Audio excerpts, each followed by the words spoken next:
Hi, my name is Zachary Vex, and this is the ZVEX Sonar. This is the Vexter version. We also make a hand-painted version. When I had my engineer design this with me, I told him that there was a bunch of criteria that we had to have for sure. One, you had to be able to use this tremolo with an amp that had a lot of gain, because a lot of people use the distortion that's inside their amp, and if they use a standard tremolo, it doesn't necessarily quiet down during the quiet parts. You know, when it's pulsing, then it's supposed to go to silence, and it doesn't always go all the way to silence.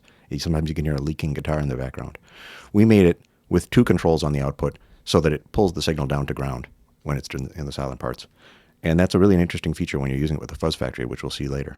Also, I wanted it to have a bunch of adjustable features on it, like attack time and release time and depth. And so those three hidden features are accessible by pushing this button and holding it down until you see these lights flash. And then these three controls are attack, release, and depth. It also has the standard things you would find on a tremolo, like the speed control, duty cycle on some tremolos you see, which is the amount of on time there is for the pulse. And this is a really fun feature. This is delta. And delta lets you adjust the amount of time it takes for it to speed up from when you first turn on the stomp switch, the bypass switch here, or slow down from a preset speed you've set. So you can have a standard speed you like. When you turn on the pedal, it starts at that speed, and then it either speeds up or slows down from that speed at a rate you can adjust with this delta. This little switch is what lets you choose the up or down. If it's in the middle mode, this delta switch goes away, or this knob goes away, and you just have speed and duty. So you can use like a regular tremolo and not have to think about all the extra little features that are hidden in it. But it really has some fun stuff. And then I added one more feature, the machine. I put a machine in it so that when you play through a distorted amp or through some fuzz boxes after it, you can, or dirt boxes, you can actually cut through with crossover distortion like I have in my machine pedal. Let's take a listen to it instead of just talking about it.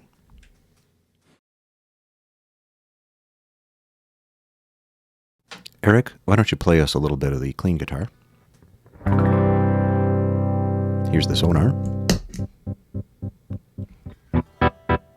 And tap tempo is what you'd expect. Gets very, very long. I mean, I think it gets really, really long if I recall. Let's see how long we can make it go.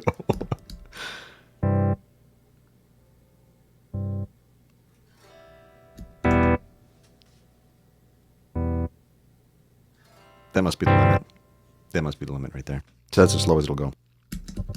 It goes quite quick. It also has a 1, 2, 4 switch, which lets you decide how many pulses you get per tap. And you can adjust that on the fly, so you can get pretty ridiculous things. I'll do a reasonable speed here. Let's double and quadruple.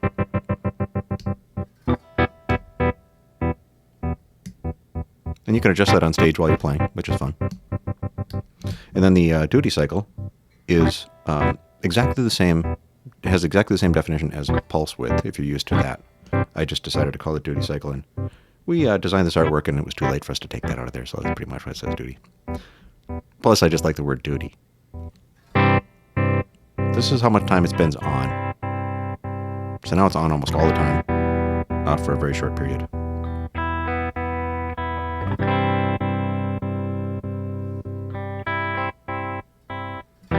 And that's basically 50% in the middle there.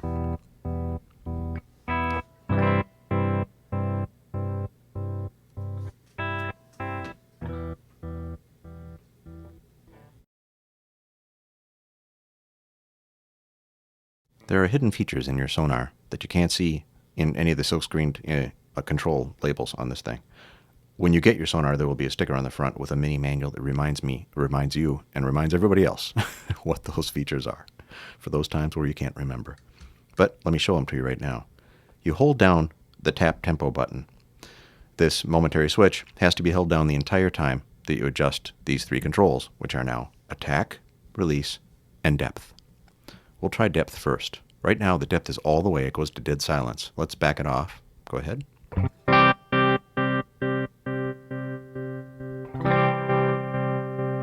And now you can hear that it's making sound even in the quiet parts. Until finally, an undulation that's barely noticeable.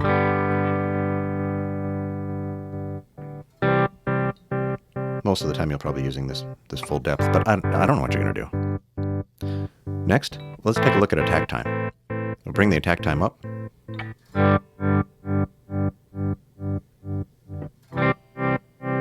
it swooping up. And if you change the tempo so it's really slow, in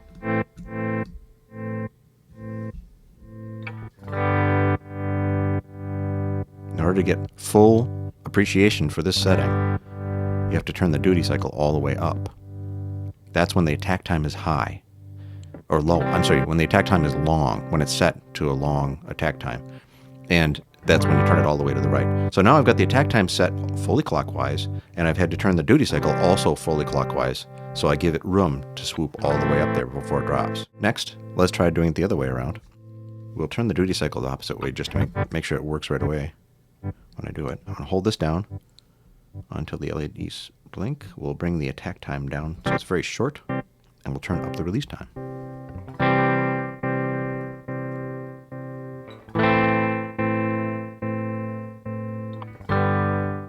So now it's kind of like a reverse sawtooth, if you know what that is, if you're a synth guy or girl.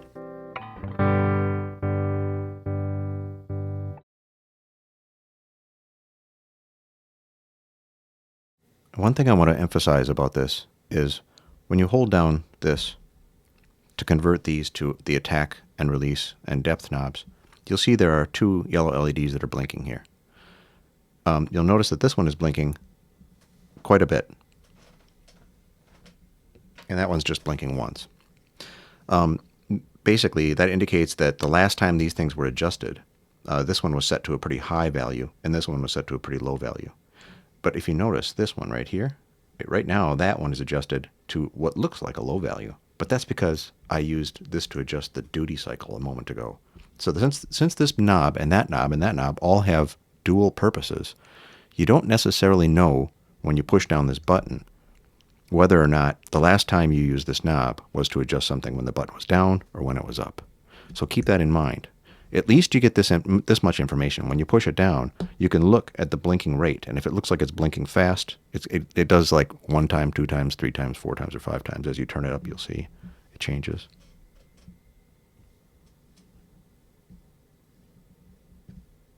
So if it's only blinking once, it means the last time you adjusted it, it was turned down pretty far.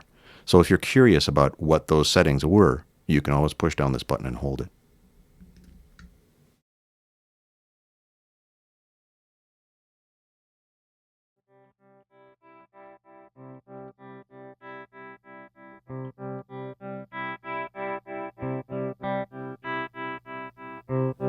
One of the things about the Sonar that makes it really special is that you can turn it off and turn it on anytime and always come in on time because it starts at 1 every time. Check this out.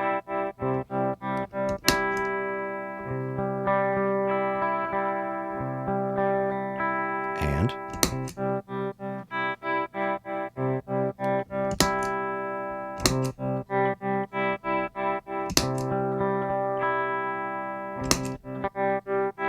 oh, sorry, that was me. I mean, you can screw up. Go ahead, Eric, play.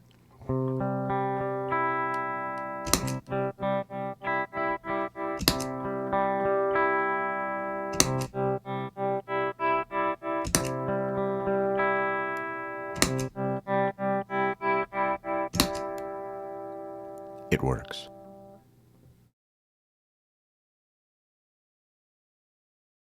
Let's examine this switch right here. It's the up and down switch that controls speeding up and slowing down of the Sonar's tempo. We'll start out with some sort of tempo. Let's see what that is. Okay, somewhere in the middle here. And let's make sure that the attack and release times are very short. Push that down until these blink. Turn them all the way down. So now the attack and release times are all the way down, just to make this easy to understand. And then we'll leave the delta somewhere around here, like 1 to 2 o'clock. It's a good start point. And we'll turn this switch into the down position.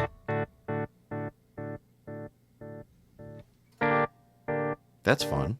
I mean, it starts to die down. You can speed it back up by switching it over to the up position, and then it speeds back up.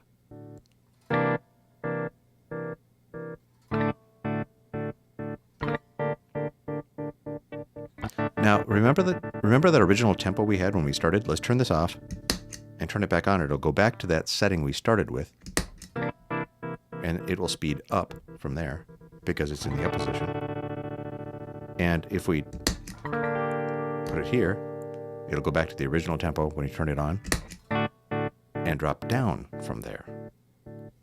And if we reach down to the floor while we're letting a chord sustain, we can flip it to the up position and it'll go up again.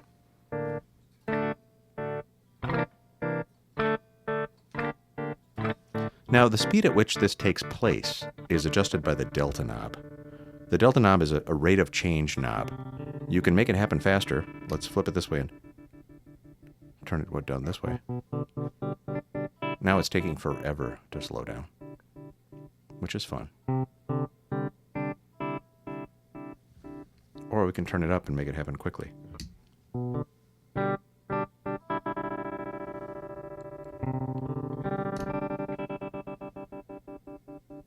That's a great speed. A little bit like a roulette wheel or a Leslie being switched off and on. You can hear it changing speed. And like I said, you can go back to the original tempo you set with the tap or speed control. So you pop this into the middle so you don't have any delta and no change of speed at all. Adjust the speed to the perfect speed that matches the song. And let's say you get to the end of the song.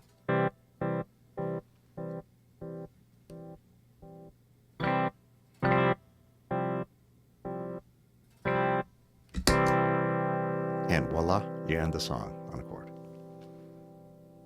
Fun.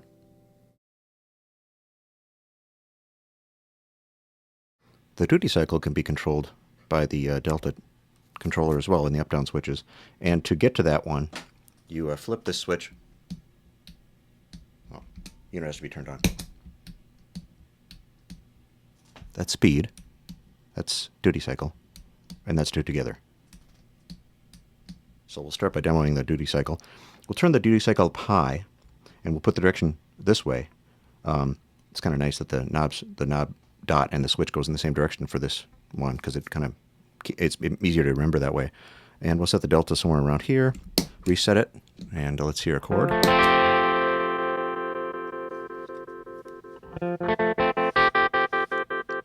You can see hear the duty cycle is dropping down more and more and more.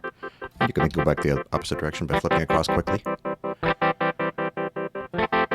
You don't want to flip slowly, because you'll end up changing the mode. Watch when I flip slowly.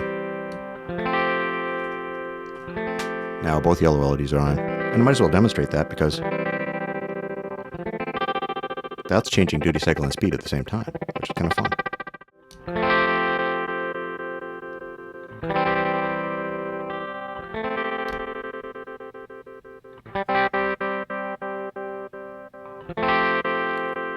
If you want to hear speed alone with that same setting,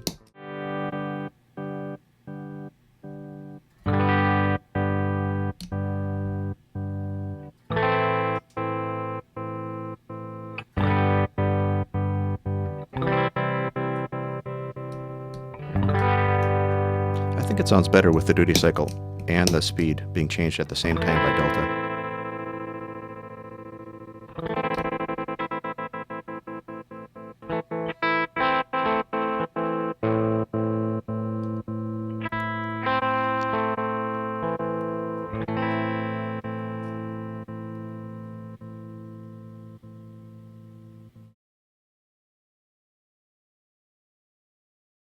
We've added a woolly mammoth, an old dusty woolly mammoth, to the equation in order to demonstrate the next part, which is this features the machine pulsing off and on like a tremolo, but it's made to blast through any kind of distortion. So let's see. Here's what the mammoth sounds like by itself.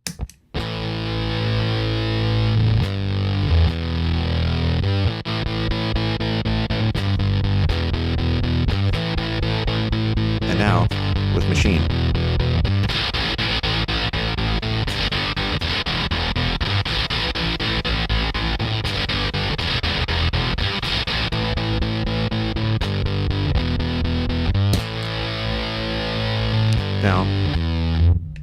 nice thing about the Sonar is that it really goes to dead silence at every one of those pulses. Whenever it goes to quiet, it goes really quiet. And it works on fuzzes, so there's no leakage coming through, so you can use it with anything. And now we get to the really fun stuff. Check it out. We hooked up a fuzz factory to the Sonar. There's the settings on the fuzz factory. I don't know if that's in focus for you, but that's how we set it. And I've got some sort of settings on the Sonar that sound kind of interesting. First of all, here's what it sounds like, just clean. You can hear it's got some attack and release time on it. And here it is with the fuzz factory.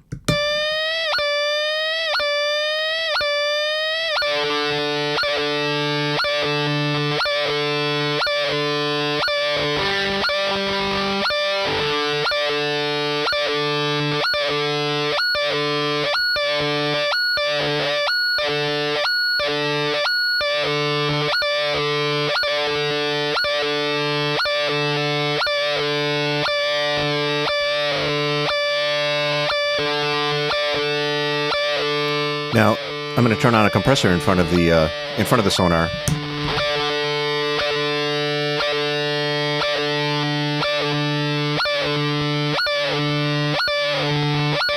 Which helps stretch out some of the middle sounds as things change and evolve.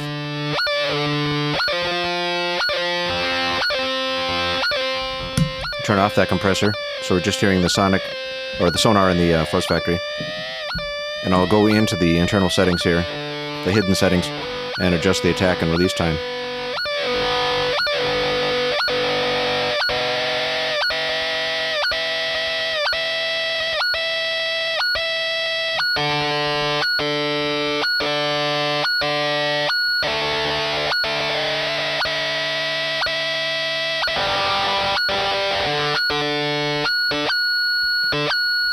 Adjust the fuzz factor a little bit.